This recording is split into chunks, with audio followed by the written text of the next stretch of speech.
مجھے اپنے عزت و جلال کی قسم، میں نے تجھے اس لیے مفلس نہیں بنایا تھا کہ میری نظروں میں تو حقیر تھا۔ اب اس پردے کو اٹھا کر دیکھ، میں نے اس کے بدلے تجھے کیا دیا ہے۔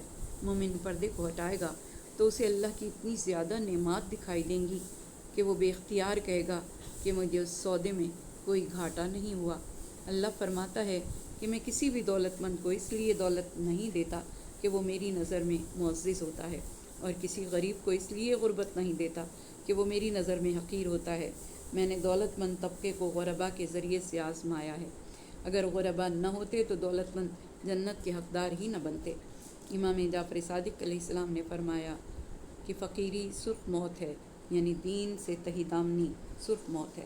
مولا علی علیہ السلام نے فرمایا جو بھی گناہوں کی پیروی کرے گا وہ اللہ کے ذکر سے اندھا ہو جائے گا، اور جو احکام الہی پر عمل کرنا چھوڑ دے گا اس کے ساتھ شیطان کو ساتھی مقرر کر دیا جاتا ہے۔ جن لوگوں نے حضرت علی علیہ السلام کا حق غصب کیا تھا وہ قیامت کے دن عذاب الہی کو دیکھنے کے بعد ایک دوسرے کو ملامت کریں گے اور کہیں گے کہ کاش تیرے اور میرے درمیان پورے مشرق و مغرب کا فرق ہوتا، تو انتہائی برا ساتھی تھا۔ جب حضور اکرم صلی اللہ علیہ وآلہ وسلم کو آسمانوں کی سیر کروائی گئی تو آپ سے کہا گیا کہ اے محمد صلی اللہ علیہ وآلہ وسلم، میں آپ کو 3 آزمائشوں سے آزماؤں گا تاکہ دیکھوں کہ آپ کا صبر کس حد تک ہے۔ اول یہ کہ آپ کو بھوک اور افلاس اور حاجت مندوں کو اپنی ضرورت پر مقدم کرنے سے آزماؤں گا۔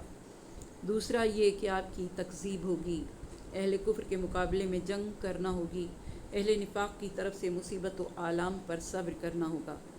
تیسرا یہ کہ آپ کے اور آپ کے اہل بیت پر مظالم کیے جائیں گے، انہیں قتل کیا جائے گا۔ آپ کے بھائی علی علیہ السلام کو آپ کے بعد آپ کی امت کی طرف سے گالیاں، دشمنی اور ظلم کا سامنا کرنا پڑے گا، اور آخر میں انہیں شہید کر دیا جائے گا۔ آپ نے عرض کیا اے خدا، مجھے قبول ہے، میں اس پر راضی ہوں، اس کو تسلیم کرتا ہوں، اور صبر پر توفیق تیری طرف سے ہے۔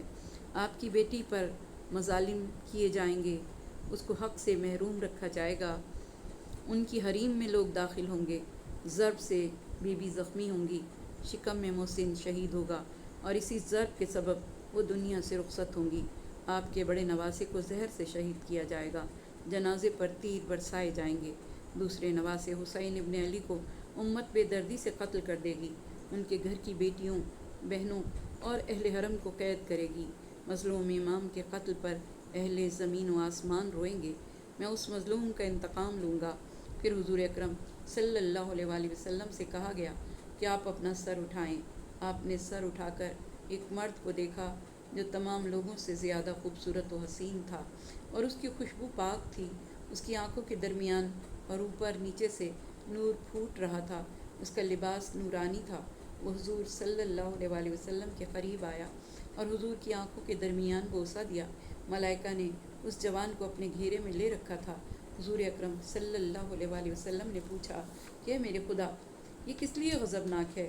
ارشاد قدرت ہوا کہ یہ قائم آل محمد ہے جو ہر ظالم سے اس کے ظلم کا انتقام لے گا۔ حضور اکرم صلی اللہ علیہ وآلہ وسلم نے فرمایا میں راضی برضا ہوں اور صبر پر مدد تیری طرف سے ہے۔ پھر کہا گیا ہے محمد صلی اللہ علیہ وآلہ وسلم، آپ کے بھائی کے لیے اس کی جزا جنت ماوا ہے جس میں وہ اپنے صبر کی وجہ سے جائے گا۔ قیامت کے دن میں اس کو آپ کے حوض کا ولی مقرر کروں گا، جس سے وہ اپنے دوستوں کو سیراب کرے گا اور اپنے دشمنوں کو محروم رکھے گا۔ میں اپنی جہنم اس کے لیے ٹھنڈی قرار دوں گا، وہ اس میں داخل ہوگا جس کے دل میں آپ کی اور آپ کی آل کی رتی برابر بھی محبت ہوگی، وہ اس کو جہنم سے نکال لے گا۔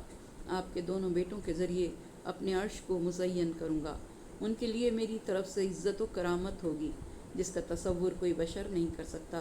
یہ ان کو صبر کی وجہ سے ملے گی جو انہوں نے مصیبتوں پر کیا ہوگا۔ جو شہید کربلا کی قبر کی زیارت کے لیے آئے گا اس کے لیے عزت و کرامت ہوگی، اس کی قبر کا زوار آپ کا زوار ہوگا اور آپ کا زوار میرا زوار ہوگا۔ اپنے زوار کی عزت و کرامت میرے ذمے ہے۔ حسین ابن علی کا زوار جو سوال کرے گا میں اس کو دوں گا، اس زائر کو جزا میں خود دوں گا، اس کو قابل رشک عزت و کرامت دوں گا۔ آپ کی بیٹی کو اپنے عرش کے پاس کھڑا کروں گا۔ شہزادی سے کہا جائے گا کہ آپ کو اللہ نے اپنی مخلوق پر حاکم قرار دیا ہے، جس نے آپ پر، آپ کی اولاد پر ظلم کیا ہے، آپ ان کے خلاف جو چاہتی ہیں حکم صادر کریں، آپ کا حکم ان پر جاری ہوگا۔ جب بی بی سلام اللہ علیہ کو کھڑا کیا جائے گا تو بی بی سلام اللہ علیہ ان تمام ظالموں کے بارے میں جہنم کا حکم صادر فرمائیں گی۔ بس اس وقت ظالم کہے گا، ہائے حسرت، اے کاش میں نے جنب اللہ کے حق میں زیادتی نہ کی ہوتی، ان تقولا نفسا یا حسرتا علی ما فرت فی جنب اللہ، سورہ زمر کی آیت نمبر 56۔ اور ظالم دنیا میں واپسی کی آرزو کرے گا، اور ظالم اپنے ہاتھوں کو کاٹے گا اور یوں کہے گا، یا لیتنی اتخذت مع الرسول سبیلا، اے کاش میں نے رسول خدا کے ساتھ سبیل یعنی علی ابن ابی طالب علیہ السلام کو پکڑا ہوتا، اے کاش میں نے فلاں کو اپنا دوست نہ بنایا ہوتا۔ اور جب وہ اس کے سامنے آئے گا تو اس وقت کہے گا، یا لیتا بینی و بینک بعد المشرقین، اے کاش میرے اور تیرے درمیان دو مشرقوں کے برابر فاصلہ ہوتا۔ بس تو کتنا برا دوست ہے، لیکن اب اس بیزاری کا کوئی فائدہ نہیں، تم ظلم کر چکے ہو اور تم عذاب میں شریک ہو۔ سورہ زخرف آیت نمبر 38-39۔ پس ظالم کہے گا، اے خدایا، تو ہی اپنے بندوں کے درمیان ان باتوں کا فیصلہ کرے گا جن میں وہ اختلاف کر رہے ہیں، تو ان دونوں سے کہا جائے گا، الا لعنت اللہ علی الظالمین، آگاہ ہو جاؤ کہ ان ظالموں پر اللہ کی لعنت ہے جنہوں نے لوگوں کو اللہ کی راہ سے روکا اور اس میں کجی لانا چاہتے ہیں، یہی لوگ آخرت میں کفر کرنے والے ہیں۔ سورہ ہود آیت نمبر 18 اور 19۔ قیامت کے دن سب سے پہلے جس کا فیصلہ ہوگا وہ محسن بن علی علیہ السلام اور اس کے قاتل کے درمیان ہوگا۔ محسن بن علی علیہ السلام کے قاتل اور قنفذ کو لایا جائے گا اور دونوں کو آگ کے کوڑوں سے مارا جائے گا۔ اگر وہ ایک کوڑا سمندر پر مارا جائے تو مشرق سے مغرب تک سارا سمندر گرمی سے جوش مارنا شروع کر دے گا۔ اگر دنیا کے کسی پہاڑ پر مارا جائے تو وہ پہاڑ ریزہ ریزہ ہو کر راکھ بن جائے۔ پھر اللہ کی بارگاہ میں امیر المومنین علی علیہ السلام اپنے چوتھے دشمن کو لے کر آئیں گے۔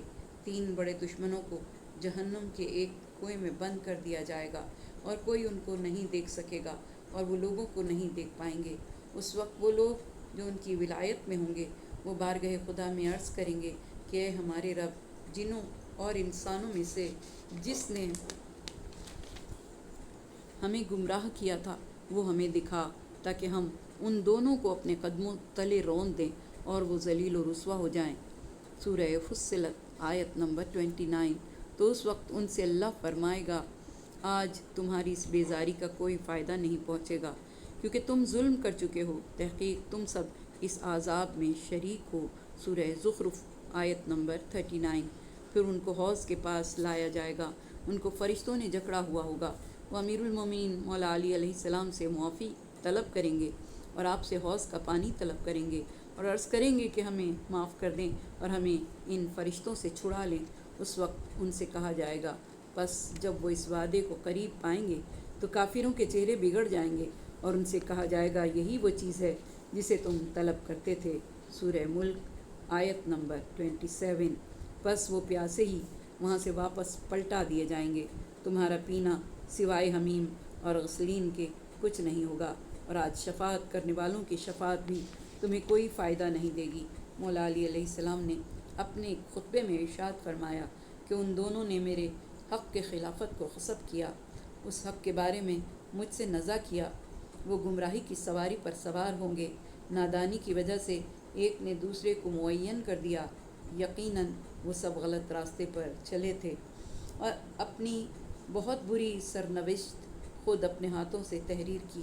حالانکہ گھر کے اندر وہ ایک دوسرے پر نفرین اور لعنت کرتے تھے اور ایک دوسرے سے بیزاری کرتے تھے اور کہتے تھے، اے کاش میں نے فلاں کو دوست نہ بنایا ہوتا، اس نے مجھے ذکر سے گمراہ کیا جبکہ نصیحت میرے پاس آ چکی تھی، اور شیطان انسان کے لیے بڑا دغاباز ہے۔